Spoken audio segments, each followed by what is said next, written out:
first scene opens, there's a tumbleweed blowing across the barren landscape. There's toxic filth dripping from the limbs of the trees. The sky is burnt, orange, black, and red. You are there with what I can only imagine are implements of death. It is a wasteland. Wow. And you approach a ramshackle set of nailed together sheet metal, and you see above 3 men, and emblazoned in painted blood red letters says classical stuff you should know. That's good. Welcome to our tribe, ladies and gentlemen. But you're going to have to prove yourself. It's really easy. You just listen. There's 3 people in charge here. Arthur Jan Hannenberg, the Lord. That's me. Graham Donaldson, he's from Canada. Hi. And Thomas Fletcher Magby. Yeah. Yeah. So, welcome to Classical Stuff You Should Know. Things are really nice here. We have ice cream. It's better than the rest of the Wasteland. You know that the Wasteland is not like Mad Max. In my head, it is. Oh. Yeah. It's a lot better that way. It would be improved if it had been. Well, yeah, if you can bring in like shoulder pads with spikes on them in some sort of shotgun situation, I'll be a lot happier. Welcome to Thunderdome, boys. All right. Okay, good. So what we're talking about today is a poem by T.S. Eliot called The Wasteland. We're also talking about the art of literary allusions. Now, not illusions, Michael, but literary allusions, where you allude to something. So, where if you, this is something that the internet thrives off of, is allusions. Yes, is basically memes and internet jokes are just allusions to things. In fact, me saying not illusions, Michael, was an allusion to Arrested Development, where the magician Job doesn't talk about, or he talks about his illusions, not his tricks. A magician named Gob. Oh, that shows. First 3 seasons of that show were great. Anyway, so yes, literary allusions and the power that they have, and how Eliot creates a poem that's basically just a giant pile of broken allusions, and is talking about sort of our modern world and our modern existence is like this broken pile of illusions. Thomas, do you remember a couple podcasts ago your definition of art? Yes. What would you remember? Do you remember roughly what it was, except for the moral part, the sentiment part, or the? Oh, I can get you the exact quote. It's that it's conveying something that otherwise could not be if it were just in an argument. Let me give it to you. That's right. No, that's good enough. Sure? That's fine. Okay. Yeah. So conveying something other than just an argument. In the Wasteland, I have a thesis of the Wasteland, and my thesis is that T.S. Eliot is creating a poem, and he is trying to convey a feeling about a sense of failure of the modern world, or a sense of failure of human progress.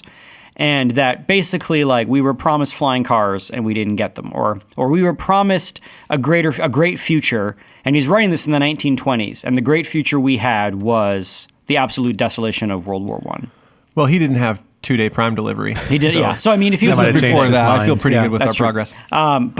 So he, my thesis for Wasteland is that he is trying to create this poem that is expressing a sentiment and a feeling that this world that we were hoping for with all of our art, science, technology, and progress has not come to pass, or it has come to pass, and we've been reaping something that we didn't expect we were going to be reaping. So I have a quote that I would like to start off this podcast with, and it is an excerpt from Prince Albert's introduction to the Great Exhibition of 1851. So their Great Exhibition. So Prince Albert was the Queen consort. He was married to Queen Victoria in England, and in the 1850s, 1851, they had this first called the Grand Expedition, or the Great Expedition, and it was where all the pieces of science and technology of the day came together in a big old tent. Actually, it was a big old crystal palace, and it was basically like South by Southwest. It was like to showcase all the cool stuff that was happening in the world and all the possibilities that we have. The light bulb and telegraphs and Twitter and all these things were being showcased.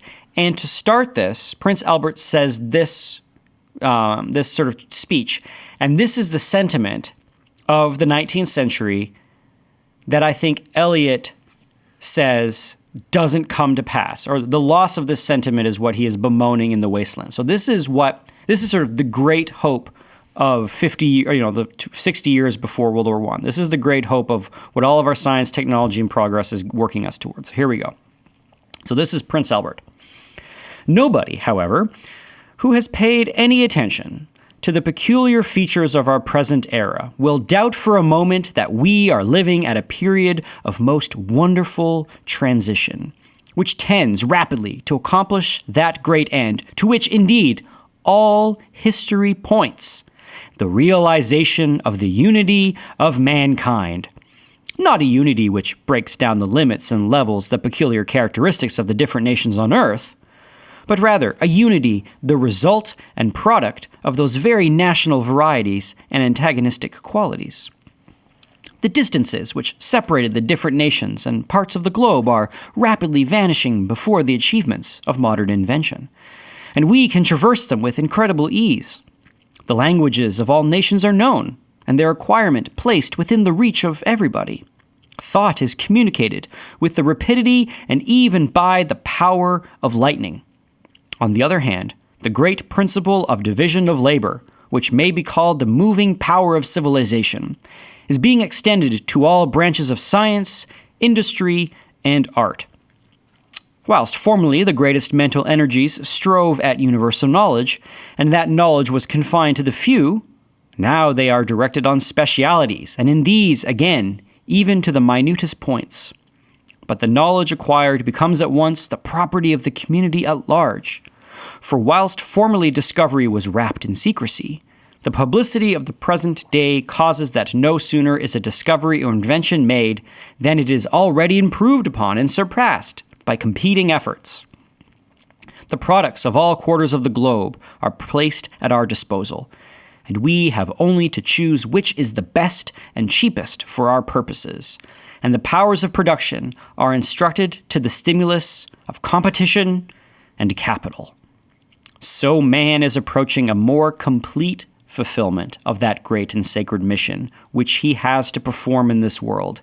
His reason being created after the image of God, he has to use it to discover the laws by which the Almighty governs his creation, and, by making these laws his standard of action, to conquer nature to his use, himself a divine instrument. All right. So, and then it goes on a little bit to introduce what, this great exhibition. So you can hear the philosophy of Prince Albert in there.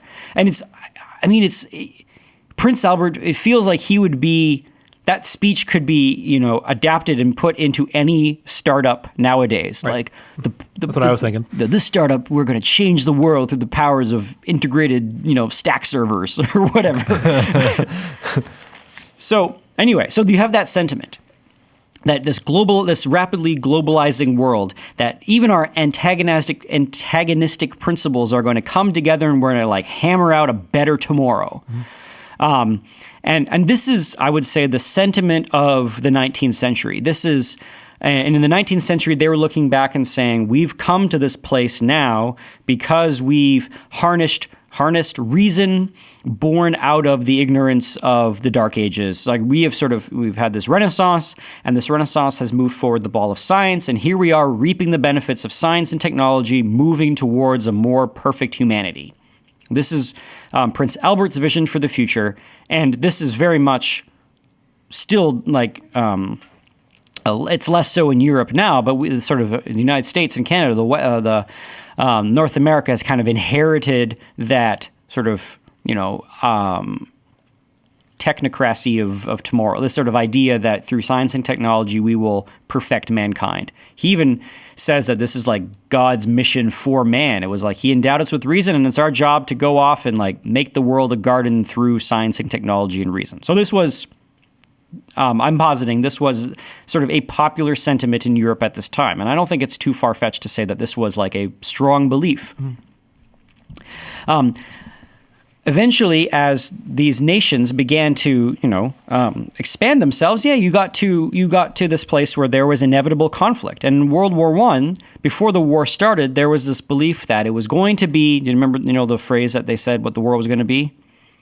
No. It was going to be the war to end all wars. Sure. That was the phrase about World War I, the war to end all wars. And so if we just all the powers got together and we just had one big throwdown, like in the last podcast. We'll figure out who gets to marry Emily, right? We'll figure out who gets to inherit this glorious future. So it's going to be the war to end all wars. We'll have a big gentleman's duel. And then when it's done, the countries that were beaten will be like, well played, old chap. And we'll just go into the background of history and we will acquiesce to, the victors. And this was the sentiment of leading up to the war. And it was going to be over by Christmas and everybody wanted their peace in this great war. So, get involved. Obviously, the war of World War I was not this. It was a cataclysmic event. And it started off the 20th century on its bloody path. Not only its bloody path of technology, armed technology, sort of used to more easily destroy mankind, but then coupled with competing views. Then you had you had the barbarism of World War I, and then the fascism and communism of World War II. And the miracle of us not killing each other after that. So Prince Albert's vision didn't happen. This sort of modern liberalism that Prince Albert was hoping for doesn't come to place. And Eliot is writing a poem. He himself, when he was writing this, had a mental episode, and the poem that he wrote was much, much longer than the one I'm going to read. But he wrote this poem, and my thesis is that it is trying to create an artifact crystallizing this sentiment of a ruined, broken system, a ruined, broken tower. In fact, that's one of the images, is that the tower has fallen and mankind has been sort of dispersed, sort of the Tower of Babylon. So we were promised a unified vision of mankind coming together with the power of science and technology. It resulted in this vast bloody conflict, and now we are living in the ruins of this hope. And what do we have? So that's the thesis, and he uses literary allusions to paint this picture. So I didn't really know how to go about doing this. I'm actually going to read the entirety of The Wasteland. It's going to take about 9 minutes. So I hope that's cool with you guys. Sure. We've read long passages before. It's a very beautiful poem, and I think by hearing it, you'll hear it's basically like different voices. I heard when I was taught The Wasteland, my teacher said it was kind of like you're flipping channels. You get these little sort of jumps and change of narration. So I will do my best to try to highlight it in the way that I read. But I'm going to read to you The Wasteland and then talk a little bit about how what seems to be a heap of broken images, which is what he actually calls it, actually has this unity to it that is that I think has a message about the modern world. Will there be an intermission? Maybe. 9 minutes that's a lot to ask, Graham. Is it? No, I'm just kidding. Okay. Maybe I'll skip some stuff. No, 9 minutes is fine. Do the whole thing. It's totally That's great. fine. Yeah. I'm not going to translate any of the German or any of the French. I can translate it a little bit later. Actually, no, I think I'll translate it through all the way through, just to be helpful, so we don't have to go back. If you have a copy of The Wasteland, I don't know if you do, you can follow along. It's also online if you just Google it. But it starts off with what's those little things you put at the top of a poem? Is it prescript? Postscript? Dedication. A dedication? No, it's not dedicated. It's for Ezra Pound. It's for Ezra Pound. Yeah. Anyway, so he has this little thing in Latin and Greek, and I will translate it to this. And it says, "For once, I myself saw with my own eyes the Sibyl at Cumae hanging in a cage. And when the boys said to her, 'Sibyl, what do you want?' she replied, 'I want to die.'" Does anybody know the story of the Sibyl in the cage? No. Yep. What is it? She was cursed, I think, by Juno, by Hera. I can't remember exactly why, but her curse was that she would never die, but she was going to keep getting older. So eventually she shrank and she shrank and she shriveled and she shriveled, and she could still tell you the future. She kept aging and getting smaller and crinklier, and until basically they kept her in a jar or like a little cage and put her on like a mantelpiece. I think it was she was given a wish, and she said, "I want to live forever." And Juno's like, "All right, but you're going to keep aging." And she's like, dang it. I gotta be more specific. Gosh, darn it. And so that let it be a lesson to my 9th graders to be specific. Yes. So she kept getting older and older and got more wizened and wizened that she became this tiny little creature, and they put her in a jar and kept her on someone's mantle, and she could tell the future. Okay. Oh, wow. Okay. Book 1, The Burial of the Dead. Oh, and AJ, you'll like this if you think about how Chaucer begins, which is essentially the first thing written in the English language that we can. I mean, that's not necessarily true, but Chaucer is considered like the first readable English poem that we have, and it starts with. April. Well, how does it start? Remember? One that April? Yeah, one that April. In beautiful April, everyone wakes up from gross winter and wants to go on a beautiful pilgrimage to Canterbury. Because it's great. Beautiful Springtime. and it's sunny. And I don't think it was the first English poem ever written. It was just the first great work in vernacular English that wasn't in French or Latin. Yes, okay. April is the cruelest month, breeding lilacs out of the dead land, mixing memory and desire, stirring dull roots with spring rain. Winter kept us warm, covering earth in forgetful snow, feeding a little life with dried tubers. Summer surprised us, coming over the Starnberger Sea, with a shower of rain. We stopped in the colonnade and went on in sunlight into the Hofgarten and drank coffee and talked for an hour. Bin gar kein Russian, stammen aus Litauen, echt Deutsch. And when we were children, staying at the Archduke's, my cousin, he took me out on a sled and I was frightened. He said, Marie, Marie, hold on tight. And down we went. In the mountains, there you feel free. I read, much of the night, and go south in the winter. What are the roots that clutch? What branches grow out of this stony rubbish? Son of man, you cannot say or guess, for you know only a heap of broken images, where the sun beats and the dead tree gives no shelter, the cricket no relief, and the dry stone no sound of water. Only there is shadow under this red rock. Come in under the shadow of this red rock, and I will show you something different from either your shadow at morning striding behind you, or your shadow at evening rising to meet you. I will show you fear in a handful of dust. Frisch wette Wind der Heimensau, mein irisch kind, wo wildest do, or do, I don't know. And that's German, which translates to, fresh blows the wind to the homeland. My Irish child, where are you waiting? You gave me hyacinths first a year ago. They called me the hyacinth girl. Yet, when we came back late from the hyacinth garden, your arms full and your hair wet, I could not speak, and my eyes failed. I was neither living nor dead, and I knew nothing. Looking into the heart of light, the silence. Ode und Leer das Meer, which is German for waste and empty is the sea. Madame Sesostris, fair clairvoyant, had a bad cold. Nevertheless, is known to be the wisest woman in Europe, with a wicked pack of cards. Here, said she, is your card, the drowned Phoenician sailor. Look, our pearls that were his eyes, look. Here is Belladonna, the lady of the rocks, the lady of situations. Here is the man with 3 staves, and here the wheel, and here is the one-eyed merchant. And this card, which is blank, is something he carries on his back, which I am forbidden to see. I do not find the hanged man, fear death by water. I see crowds of people walking round in a ring. Thank you. If you see dear Miss Equitine, tell her I bring the horoscope myself. One must be so careful these days. Unreal City. Under the brown fog of a winter dawn, a crowd flowed over London Bridge. So many. I had not thought death had undone so many. Sighs, short and infrequent, were exhaled, and each man fixed his eyes before his feet. Flowed up the hill and down King William Street, to where St. Mary Woolnoth kept the hours, with a dead sound in the final stroke of 9. There I saw one I knew and stopped him, crying, Stetson, you who were with me in the ships at Mylae. That corpse you planted last year in your garden, has it begun to sprout? Will it bloom this year? Or has a sudden frost disturbed its bed? Oh, keep the dog far hence, that's friend to men, or with his nails he'll dig it up again. You hypocrite lecteur, mon semblable, mon frère. Which translates French to, you hypocrite reader, my twin, my brother.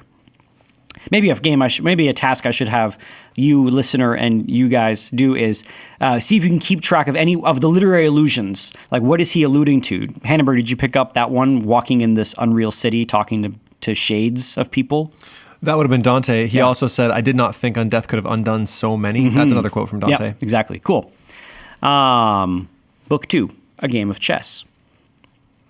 The chair she sat in, like a burnished throne, glowed on the marble, where the glass held up by standards wrought with fruited vines from which a golden cupidon peeped out. Another hid his eyes behind his wing. Doubled the flames of 7-branched candelabra, reflecting light upon the table as the glitter of her jewels rose to meet it. From satin cases poured in rich profusion. In vials of ivory and colored glass, unstoppered, looked her strange synthetic perfumes, ungent, powdered, or liquid, troubled, confused, and drowned the senses in odors. Stirred by the air that freshened from the window, these ascended in fattening the prolonged candle flames, flung their smoke into the laquaria, stirring the pattern on the coffered ceiling. Huge seawood fed with copper burned green and orange, framed by the colored stone, in which sat light a carved dolphin swam. Above the antique mantel was displayed, as though a window gave upon the sylvan scene, the change of Philomel by the barbarous king so rudely forced. Yet there the nightingale filled all the desert with inviolable voice, and still she cried, and still the world pursues, jug, jug, to dirty ears. It's supposed to mimic how a nightingale sounds. And other withered stumps of time were told upon the walls. Staring forms leaned out, leaning, hushing the room enclosed. Footsteps shuffled on the stair. Under the firelight, under the brush, her hair spread out in fiery points, glowed into words, then would be savagely still. My nerves are bad tonight. Yes, bad. Stay with me. Speak to me. Why do you never speak? Speak. What are you thinking of? What thinking? What? I never know what you are thinking. Think. I think we are in rats' alleys where the dead men lost their bones. What's that noise? The wind under the door. What's that noise now? What is the wind doing? Nothing. Again, nothing.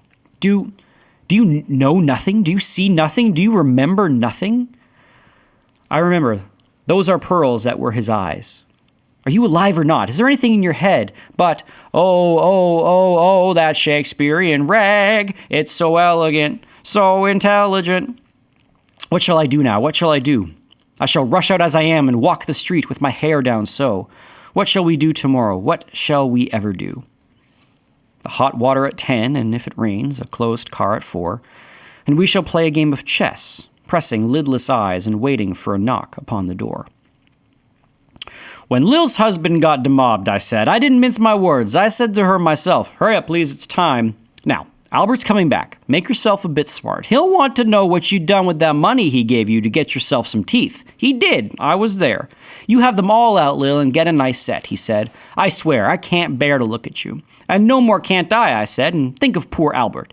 He's been in the army 4 years. He wants a good time. And if you don't give it him, there's others will, I said.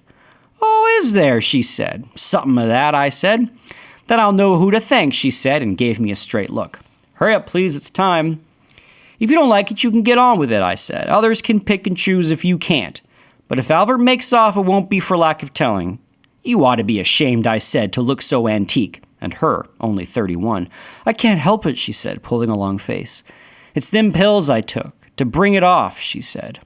You have 5 already and nearly died of young George. The chemist said it would be all right, but I've never been the same. You are a proper fool, I said. Well, if Albert won't leave you alone, there it is, I said. What'd you get married for if you don't want children? Hurry up, please, it's time. Well, that Sunday Albert was home, they had a hot gammon, and they asked me in to dinner to get the beauty of it hot. Hurry up, please, it's time. Hurry up, please, it's time. Good night, Bill. Good night, Lou. Good night, May. Good night, ta-ta. Good night, good night. Good night, ladies. Good night, sweet ladies. Good night, good night. Maybe we'll pause after each part. All right, allusions in there. Ones you picked up on. Do you want good night, ladies? We taught this book this year. That's Hamlet. Good night, sweet ladies. That's Ophelia when she goes mad. That's her last lines. Any others? I don't know what you call the part about the Shakespearean rag. Yeah, I mean that's sort of supposed to be like the music, like sort of music in the background popping in. That's sort of ragtime music. The Change of Philomel by the Barbarous King. Yes. Do you remember? Does anybody know the story of Philomel and the king? I don't. So Philomel was a beautiful young maiden, and the king was the king of ancient Rome, or I think he was the king of Rome before maybe he wasn't king of Rome, but he was a king, and he wanted to marry Philomel. Philomel did not want to marry him. So the king raped her, and he was like, oh, crap, she's going to tell everybody. So he cuts out her tongue so that she can't tell anybody. She comes home absolutely distraught. Her sister and parents are like, what happened? She can't tell anything. So what Philomel does is she weaves, she's an accomplished weaver. She weaves a tapestry showing what happened, that the king raped her and cut out her tongue. The people see this tapestry and they're so full of righteous anger that I think they go and they kill the king and they say no more kings ever again. I think I'm getting the story right. But in the end, Philomel, who has no tongue and lives a life of sadness, the gods take such pity on her that they turn her into a nightingale. And the nightingale is different than the birds in that all the birds sing in the morning, but the nightingale is the only bird that sings when the sun is setting. And so this nightingale gets a rapt audience. It gets to speak and sing and when no one else is singing. So Philomel, who could not talk, as now a nightingale, gets to sing, and everyone listens to her, but as the sun is setting, so it's kind of this mournful, melancholy kind of thing. All right, that was book 2. Are there more we're missing? Any other? Oh, yeah. I mean, where it starts off, that Shakespearean rag. Whenever any character dies in Shakespeare, Hamlet dies, his last words are, and same with King Lear. When King Lear dies, his last words are, oh. So the question is, all right, if you're an actor, how do you play that? Do you go, as you're dying, or is it supposed to be sounds of guttural death? Or is it the character trying to start off one more speech before death? Being the opening of for a muse of fire, right? Is the character still trying to talk, but death takes him away? So there's that scene in the bar with Lil and Albert and these two girls talking. One girl is saying hey, you look pretty nasty. Your husband's coming home from war. Shouldn't you pretty yourself up for him? He gave you money to buy new teeth. And she says, I can't. Those pills that I took really did a number on me. The pills that I took to bring it off, she said. And then says, you had 5 already and nearly died of young George. Is probably alluding to the fact that this person has had 5 abortions, has taken pills in order to abort her child, and they've done a number on her. It's been pretty nasty stuff. And she says, what do you get married for if you don't want kids? And these pills that she's taken to get rid of her unborn children have aged her. And now her friend's saying Albert's coming home and you look ugly because either she's been cheating on Albert while he's at war, or her and Albert don't want kids or whatever. Anyway, so it's kind of this you get this this scene of these rich lovers who aren't talking to each other, and one of them's talking and the other one's thinking, and they play a game of chess and they talk about how they're going to go in a car and drink tea, but there's this sort of loveless relationship. And then you have this lower class couple that also doesn't have currency between the male and the female. They want different things and they are betraying each other, and Albert seems to be in it only for the looks. And anyway, so it's just kind of that whole scene, the game of chess, is all about relationships that don't work. The relationship between the sexes that is broken. And then the allusions to Hamlet and Ophelia. All right, part 3, the fire sermon. Anybody know what the fire sermon is? No.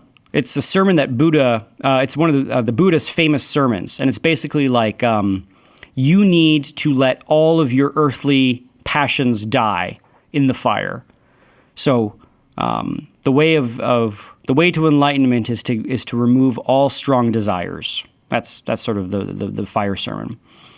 And then, so the question is, all right, is that true? Do you want to remove desires or not? All right, the fire sermon. The river's tent is broken. The last fingers of leaf clutch and sink into the wet bank. The wind crosses the brown land unheard. The nymphs are departed. Sweet Thames runs softly till I end my song. The river bears no empty bottles, sandwich paper, silk handkerchiefs, cardboard boxes, cigarette ends, or other testimony of summer nights. The nymphs are departed, and their friends, the loitering heirs of city directors, departed, have left no addresses. By the waters of Laman I sat down and wept. Sweet Thames, run softly till I end my song. Sweet Thames, run softly, for I speak not loud or long. But at my back, in a cold blast, I hear the rattle of bones and chuckle spread from ear to ear. A rat crept softly through the vegetation, dragging its slimy belly on the bank. While I was fishing in the dull canal on a winter evening round behind the gas-house, musing upon the king, my brother's wreck, and on the king, my father's death before him. White bodies naked on the low, damp ground, and bones cast in a little low, dry garret, rattled by the rat's foot only, year to year. But at my back, from time to time, I hear the sound of horns and motors, which shall bring Sweeney to Mrs. Porter in the spring. Oh, the moon shone bright on Mrs. Porter and on her daughter. They washed their feet in soda water. Et oh, ces voix d'enfants chantant dans la coupole, which is French for, and oh, these children's voices singing in the dome or the apse or the front of the church. And then, so twit, twit, twit, jug, jug, jug, jug, so rudely forced to rue. It's supposed to be the sound of a nightingale. Unreal city. Under the brown fog of a winter noon, Mr. Eugenides, the Smyrna merchant, unshaven, with a pocket full of currants, C.I.F. London, documents at sight, asked me in demotic French to luncheon at the Cannon Street Hotel, followed by a weekend at the Metropole.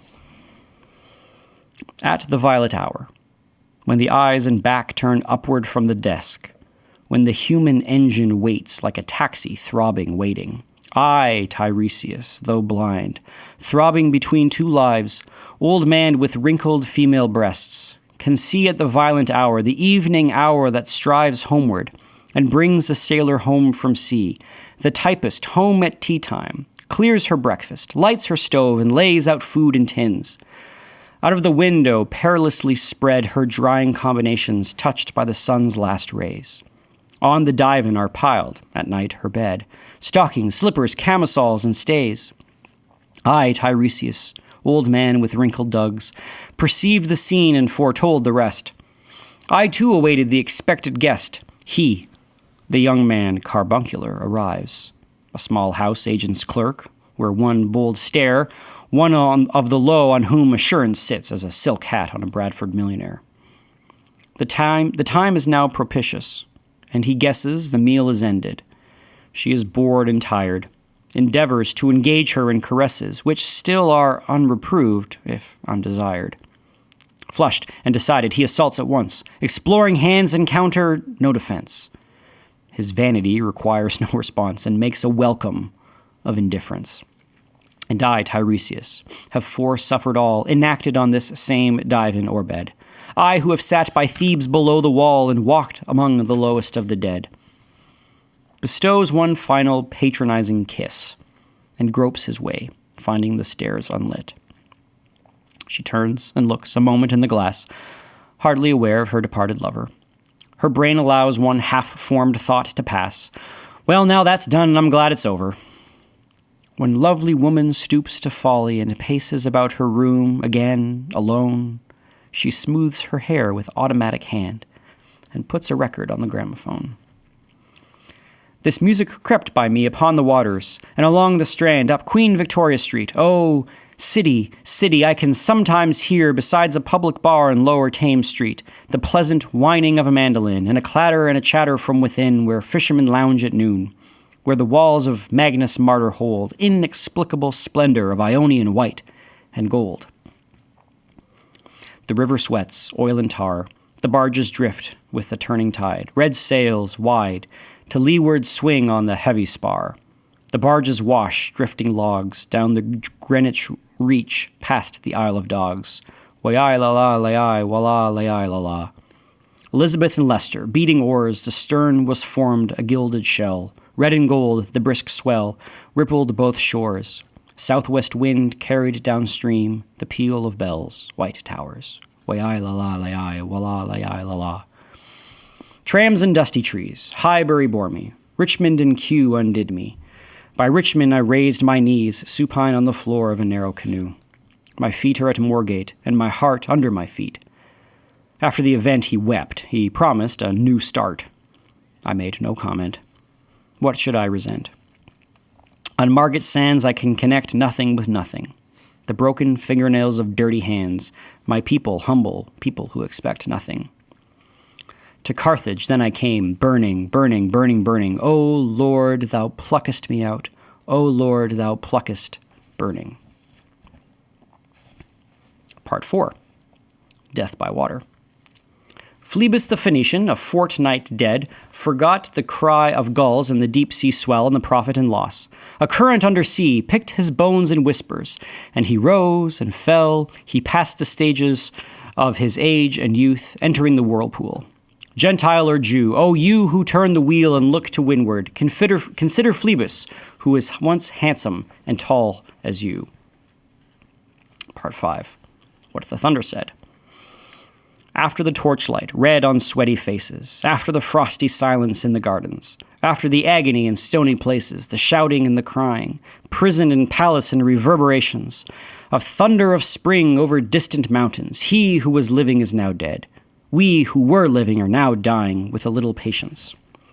Here is no water but only rock, rock and no water in the sandy road, the road winding above among the mountains, which are mountains of rock without water. If there were water, we should stop and drink.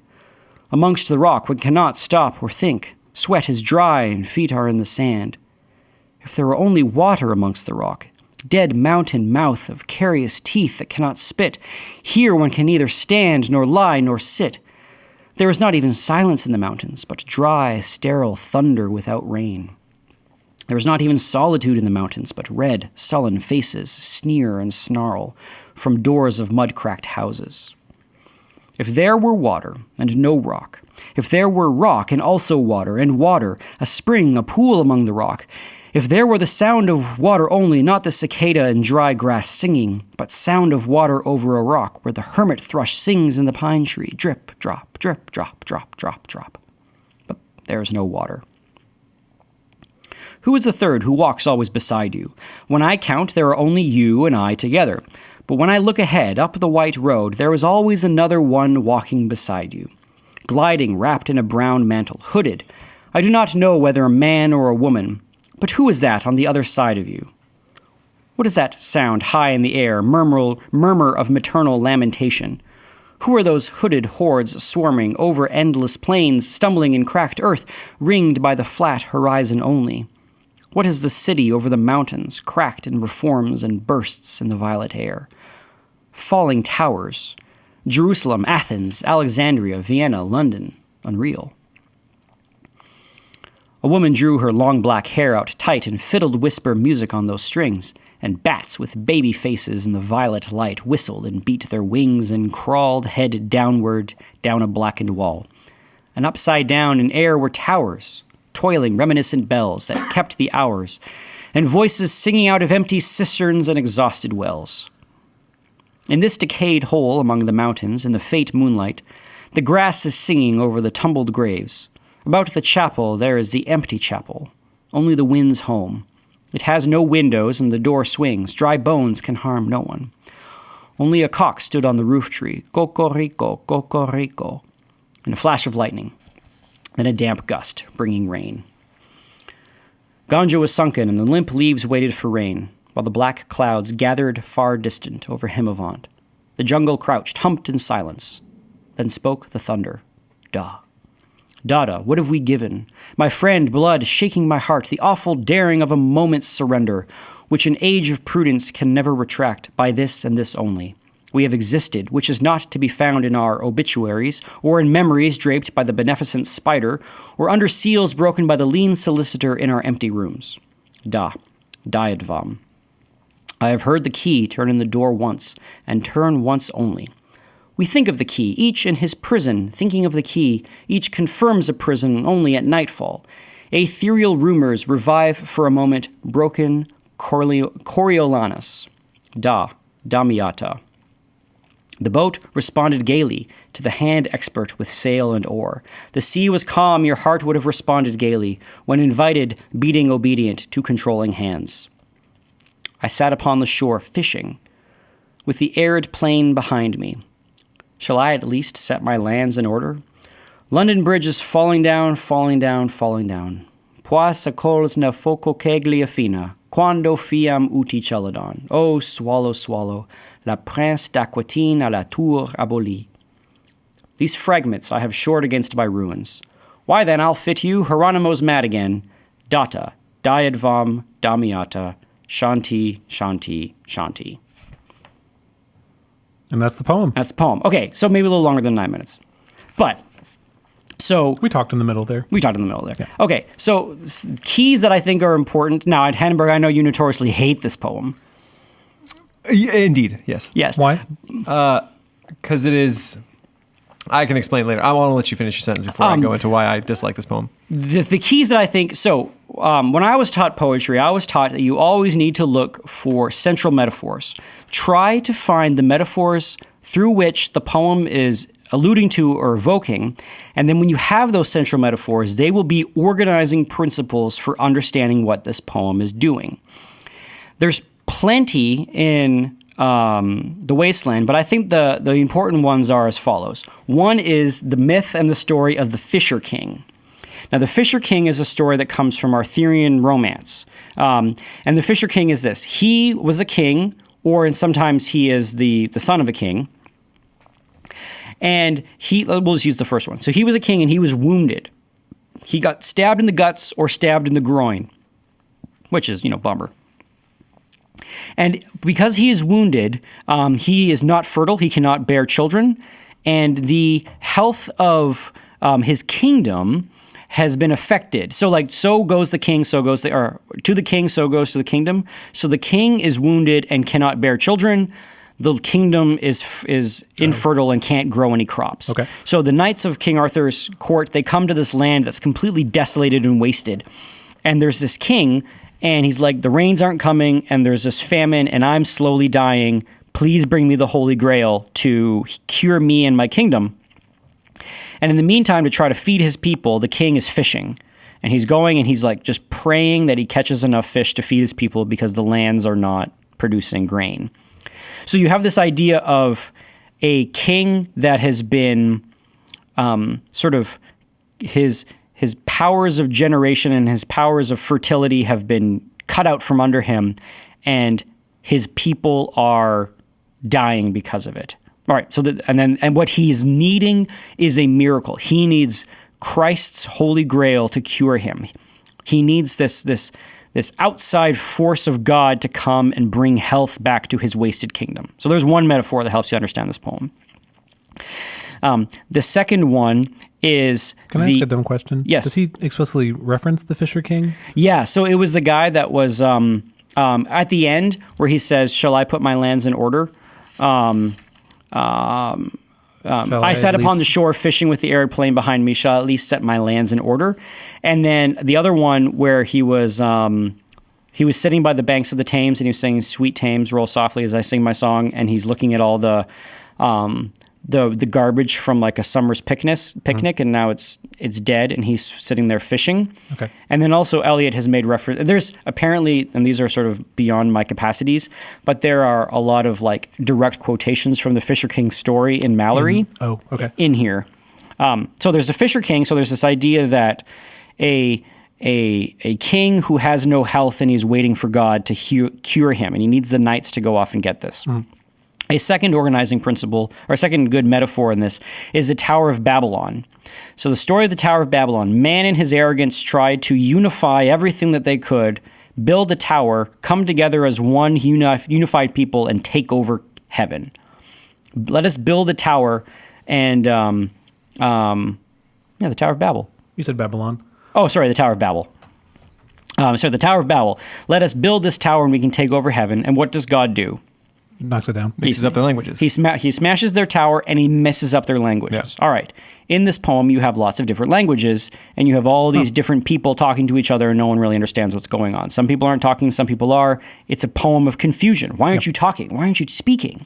And at the end, we have, those translations at the end were, Poisacos na foco kegliafina is, I'm told, Italian for then he hid himself in the fire that refines. It's Dante. He hides himself in the refining fire, the circle of the lustful. Quando fiem uti celadon is Latin for when shall I be as the swallow? So when am I going to be turned into a bird? And then the Prince of Aquitaine at the ruined tower is the last French thing. So the Prince of Aquitaine, and then this reference to a tower that has been ruined. So you have the Tower of Babylon in here. So God confusing our languages because of our desire to take over heaven. And now you have all these characters who are living in, now we're sort of in these ruins. And the poem ends with, these fragments I have shored against my ruins. So that's the sort of the second metaphor. The third one is, by the waters of Laban I sat down and wept. That's from a psalm where the Jews were taken into captivity by the Babylonians. And the Babylonians destroyed the temple. And when the waters of Laban were the marcations of the Jewish kingdom. And so when they crossed over Laban, over the waters of Laban, they were now in captivity. And the Babylonians make fun of them. They're like, hey, why don't you sing one of your temple songs? And they sat by the waters of Laban and wept because their temple, their structure, this thing that organized their life had been ruined and destroyed, and they were now in captivity with a hostile people. So those are sort of the metaphors that I look to help understand what is happening in this story. You have people looking back, or people in positions right now where they are in ruins, looking at the ruins of, there used to be these unifying principles. The Tower of Babylon, we will make this thing and we will take over heaven. The temple, we have this place that gives our life order and unity and purpose. And the king, we had a prosperous nation. I was the king, I was healthy, and my people could grow crops. And now all of those things are gone. The tower is broken, the temple has been destroyed, and we are in captivity, and I am dying. And what all of those people are praying for, or hoping for, is some kind of savior, some kind of salvation, some kind of somebody coming in. You have other elements in this poem of the road to Emmaus, where the two people are walking and they're like, Jesus is dead. What? I mean, we thought he was the guy. We thought he was going to bring us the kingdom, and now he's dead. And then they turn around, they realize that somebody's walking with them, and it's Christ coming back. So this is what. So he's the other element for the Bible in there is the water from the rock. We are in the desert and we have no health. We have no water. We need water from the rock. And God comes in miraculously and brings them life in the desert. Why I think that those are important organizing metaphors is because that's what this poem is about. It is, we now live in a time of ruins, where we have these books, we have these stories, we have these poems, we have these things of an older age, of a time that's gone before, and people who believed in that unity. And we no longer believe in that unity. For Eliot, World War I has destroyed that sense of progress and moving forward. And so for Eliot, all we can do now is he says, these fragments I've shored against my ruins. If you shore something, that's like waters are rising. And this whole book is fear drowning. The waters are coming and they're going to drown us all. So Eliot kind of has this sense of the unity we once had is gone. And all we have is to take these little fragments of stories that we used to believe and like shove them up together like this poem does and shove them up against the rising waters. It's super depressing. Yes. But to him, that is the age that we live in right now. This modern world is this wasted land where we don't live in a unified system of where we all sort of live, we all, do sacrifices in the temple, or we all, we now live in this time of captivity, this time where everything has sort of been fragmented and broken. And that filters down from the top all the way to our relationships. All you have in here are relationships between men and women that don't work. That terrible scene that Tiresias views is this kind of like hookup. She is coming home from work and she lives by herself in this little small flat. She doesn't even have a bed. She's got a couch. This guy who's like a clerk comes over and they have dinner and he tries to like seduce her and she doesn't care. And so he just like has sex with her and then he's like, cool, I'm out. And he leaves and then she's like, ooh, glad that's done, and puts on a record. Right? Like, Eliot's saying this is sort of what we have now. We don't have Elizabeth and Lester. We don't have these great love stories of forbidden love, or we don't have these old tales of the Irish guy and the Viking at the beginning, Tristan and Isolde. We don't have those stories. We now have sort of these empty, meaningless sexual interactions. So there's a unity to it. The fact that it's a big broken pile of images is the point. He's saying we live in a big broken pile of images. Eliot's conclusion is one I don't believe in. His conclusion is take the images you like and build a wall against the rising waters. That's sort of his last point. Build a wall against the rising tide. I'm very different. I say, rebuild the temple, or wait for, or the road to Emmaus. That Christ is the answer to the shattered hopes of mankind. But so Hannenberg, the reason I wanted to do this podcast is because I wanted to convince you that there is structure and there is overarching meaning, and it is saying something more than just what I think you think it is, which is just sort of like arrogant gibberish. Oh no, I see the structure. It's still arrogant gibberish. At least in my opinion. Parts of them are. I think it could still be edited. But we're attributing arrogance to it because it is detailed? Like what? No. Like the motive seems strange to call it arrogant. It is excessive. I don't know what the word or difficult. Difficult to access. I think it could be edited still. Obtuse. It is intentionally obtuse. It is intentionally obtuse. Yes. There's a high bar of requiring of knowing literary illusions, and yes. I myself don't even know all of them. But is that a problem in and of itself? Yes. Really? Why? I think so. I mean, I can't give my whole case against this poem here. I agree with everything he's saying. I mean, I don't know that he's wrong. What I have a problem with is first of all, it's on first read, it's not enjoyable at all. I don't think that anybody without like extensive study or at least a guide could like flatly enjoy that poem or get much out of it. But the same, so too with Virgil. So too with... That's not true. I can read Virgil and get a basic, decent story out of it. I can read Dante and get a basic, decent story out of it. I can read Homer and get the same. So think of this as like an impressions of feelings as opposed to a narrative. And when you problem. At the end, when you read it out loud, and when we used to teach this, although Hannenberg lobbied for us to teach something different, which is fine, it's a whole other conversation. But when I used to read this out loud to my students, at the end of it, the reaction was always, I kind of feel sad and I don't know why. And I feel like that impression is the point. The feeling sad for something lost is what I think Wasteland makes you feel. But that's not what they said. They said, I feel sad and I don't know why. And that is what I take issue with. I can use that. That is a starting point I can use. That's it. But that's my point. It's almost so good that even if you don't understand the illusions, there's still the sadness there. There's still the sadness. That's what you're saying, Graham. I don't think at the end people will be like, oh, that was great. Like, I don't think anybody thinks that. No, but my point is that it's a starting point. Right? Mm-hmm. You said I can do something with that starting point. Yeah. My point is that you come out the other side of that poem and all you have is a general sadness that can maybe be used as a starting point. Now I can't give my entire outline of why. We got 9 minutes. We got 9 minutes. Give you it to expect me to explain why I dislike this kind of poetry? Yes. Yeah, maybe this is a two-parter and we bleed into the next one. I don't know. I mean, this has been a long time coming as Hannenberg and my poetry throwdown. Oh, and you expect me to do it in now 8 minutes. Just give me some. All right. Well, I'm not prepared for this morning, so it's not going to be as coherent as it could be. That's why I want you to do it. My issue, smart. Sure. Shove me into 8 minutes at the end of an episode.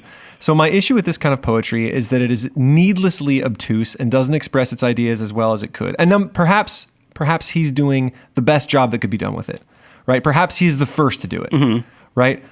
And that everyone that came after him is aping his style and doing a poor job of it. That could also be true. It could be that this true. I agree with you on that. That lots of people are aping a style. That lots of people. That one of the unfortunate legacies of Wasteland is people try to do this. People trying to be obtuse and having it, and claiming it to be intelligent. Yeah. So that is one of my biggest beefs with poetry, is because that kind of poetry that he is doing is a really easy thing to do, to try to seem intelligent and be like, oh, you just don't get it, when really there's nothing there. You're dressing up a bad idea. Right? My notion about specifically this kind of poetry is that it is needlessly obtuse. He could say these same things in an easier to digest way. And that I tend to like these ideas in prose because it couches them with other ideas that make it more robust. Right? It is conceivable that he write this poem in a way that is easier for the layman to understand. rather than shove different impressions at me and bore me out of my mind and make me go look through 1,000 books to get all of his literary illusions, right? It is possible that he could do that, right? I think my biggest problem with it is the needless obtuseness. To seem poetic when really, if you have a good idea, you don't have to dress it up. But so my experience of it is... I liked listening to what you said about the poem more than the poem itself. But so here's the point. So you have this poem, and it's this pile of obtuseness. And I think you're right. But I think it leaves you with the feeling of walking through a big broken house. Like if a big wrecking ball came through a house and you're walking around and you see little snippets of something, and sometimes you see things and you're like, I don't even know what that is. And it takes some time to like look at it and pick it apart, and maybe you have to go do some research and say, oh, that's Goodnight Sweet Ladies is Ophelia. Okay, why is he talking about Ophelia in this scene? Well, Ophelia was this person who, was in love, but then because of all of the political intrigue and all of this craziness, like she went mad because her boyfriend killed her father. Is there something about misplaced expectations in this poem? And then it's almost like a mystery. You've got this little thread to go on. But if he had sort of spelled it out for you, I feel like it's not the same thing as walking through basically like a war zone. The style backs up the message. The style backs up the point. Right. My point is that you could... I still think you could do the same thing without being so needlessly obtuse. You could still have a fragmented bunch of different things all together. You could still have all those literary illusions, but you could do it in a way that was at least more pleasurable to read. Now, his little why lie lie lie lie things and the elements of music, I agree, are a little... it feels like this would have been a better... mixed media thing. Like if you wanted to... And the pieces of translated verse, right? My issue is that whenever I read a book and they have a bunch of extra languages in there and purposely don't translate them, that is typically the author like smart signaling, saying I'm a genius, I know different languages and you don't, right? And that drives me crazy. Yeah, but I mean that's not hard to translate, right? Only a few lines. Sure, it's not hard to translate. 4 minutes for me to write it in the margins. Yeah, sure, but still, like Yeah, that's my general issue, is that I think there is poetry out there that is good, and that's like, take Shakespeare, for example. He has incredibly complex ideas in these lengthy, complex speeches, all in difficult form. But each one of those is worth studying and a pleasure to read. You and I both have just finished reading King Lear, and it's not a lot of King Lear's madness rantings, or even Ophelia, her madness rantings. It is... pregnant with reason. Like there seems to be an idea there, but it's not easy to understand. And you can just write off and say, oh, well, Lear's crazy, so I don't have to listen to what Lear's saying. Or when Ophelia is talking about all these flowers, she's just crazy. Or if we do a little bit of research, we realize that these flowers mean something. Yeah. But even Shakespeare that's fine, does it. And I'm fine for doing that for a small ranting by King Lear. But it's set in a greater context in a tale, and the greater context of the tale gives it more meaning. I don't want to read King Lear's rantings for 2 hours. I don't want that. Nobody wants that. They want the story of King Lear. I don't know. But this feels like more a comment maybe on sure. poetry broadly, not just the Wasteland, correct? Yeah. And that's the funny thing is that... It's like epic poetry you probably really like. Well, it seems like, I do enjoy epic poetry partially because there is a story and it's easy to track. It seems like when everyone thinks of academia, they think every academic must instantly love all forms of poetry, and that's not true. I think it's Marcus Aurelius who, in his dedication of his book, said, "Thank heavens for this person that they steered me away from poetry and into the political life. Like, I am glad poetry is a trap," right? And reading that was the first time I was like, oh, I don't have to enjoy every single genre of poetry. And this is one, the needless obtuseness that bothers me. But it's right. It's like me climbing into my ivory tower and then shutting all the doors at the bottom of the tower is what it feels like to me. It doesn't need to be. No, but this is it's the leaving of impressions, right? Like. And that's what bothers me, is it's an unclear idea left with an impression, and I don't want that kind of poetry. That was our definition of art earlier. That it conveys something. That it conveys something that you can't convey through argument. Maybe he can't convey the feeling through a feeling of confused sadness he accomplishes by writing a confusing poem. Exactly. Right? I get that same feeling, at least partially, from King Lear, except I think it's conveyed well. Shakespeare's great. I don't want to argue that. Yeah. I mean, again, this is solved my it? Yeah, 8-minute sure. version of why I don't like this poem and will probably continue to dislike this poem. And Yeah. don't. I used to write poetry. Like one of the other things is it's a You did personal not growth used to write thing. poetry in Taste of It. No. Like in this style, where it was needlessly obtuse, I would pull things out of the air and have lots of extra references. I stopped doing that because I realized that what I was doing was not forming a complete whole good thought. I was dressing up bad thoughts. And I know Elliot's not doing that. But even just 2 podcasts ago, we were talking about that we should approach text with humility and be able to say, okay, maybe there's something deper going on here. And it feels like you're saying, nah, screw that. It's just obtuse. I see needlessly. that it's deep, but I'm done with it. I mean, like I understand that he's doing something deeper there. I don't like the way that he's doing it. I mean, I think that, at the end, that's fair. Totally, It's just, yeah. you not like something because of the style of it. Yeah, that's just the honest truth. Like there's poetry I like and there's poetry I don't, and this is a kind that I don't. I'll just keep working on it. We'll try it, Hamburg. yeah. All right, keep working keep on at it. it. You're gonna I'm an adult man and I can dislike make what your I own dislike. choices. That's right. Yeah. All right. So this has been a classical stuff you should know episode that, I wish there were more motorcycles personally, but Like in the world. Oh, you mean in Mad Max? Yeah, some Chains. cars, some chains, a few Chain chrome lassos. bumpers and spray paint. You're more of a Mad Max man, is what you're trying to say. I'm a simple man. There it is. And I Good, enjoy gasoline and loud engines. Okay, thanks for listening. You can email us at classicalstuff@veritasacademy.net. You can check us out on Twitter at CLSSCAL. You can look at our website, classicalstuff.net. We got all kinds of cool things there. I pick a painting or drawing or something for every episode. And so we'll see if this one is from Mad Max. It just might be me taking the Mad Max poster and doing a little bit of a Photoshop, wizardry with it. Put Elliot in there. Yep, we didn't get anything wrong, and I will never go back on my statement about this poem. And thank you. So we'll see you next time. Ciao, ciao. Bye. Ciao, ciao.